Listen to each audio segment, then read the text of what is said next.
This presentation provides you with a few tips for writing a literature review article. This is not a comprehensive list of things you should do, but it's just meant to jumpstart the process. The idea behind the eat this, not that diet is that small changes in food choice can add up to noticeable changes in weight. Here I've borrowed that idea to provide some suggestions of small changes in your approach that can improve the quality of your literature review article. Try to read the most relevant work instead of reading everything.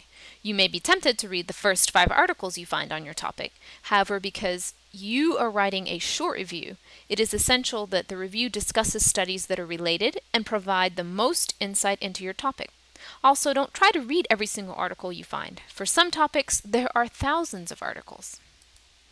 The act of writing is a critical component of thinking. Recall that one of the course objectives is directly related to thinking, learning to analyze and critically evaluate ideas. Don't worry if your first drafts aren't perfect. They aren't supposed to be. The purpose is to help you start thinking about what you're going to say and taking the time to refine it. The trap you want to avoid is reading a lot of sources without writing anything down. This can lead to a false sense of security. And please, please, please keep bibliographic information for every source. This is by far the easiest way to avoid plagiarism. Please don't risk your academic career by keeping poor notes and citations. Use the information in the Literature Review article button on Blackboard for instructions on citation formatting and an online citation manager. You should also organize your literature review article by ideas. This tip also relates to the learning objective I previously mentioned. Organizing your article by ideas demonstrates that you have analyzed the primary literature sources and found commonalities among them. It also demonstrates that you are evaluating your sources because you are deciding which ideas are most important and therefore deserve to be included in your review article.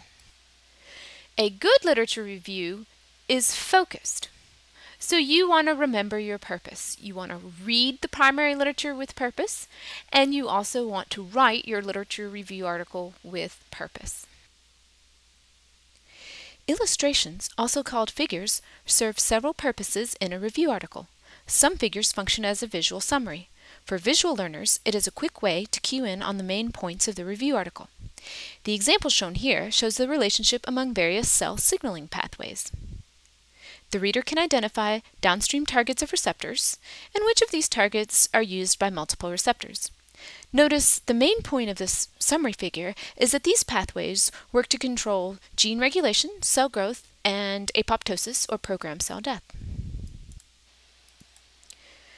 Other times, the authors of the review article use a figure to propose a model based on the data from all of the studies previously mentioned in the review.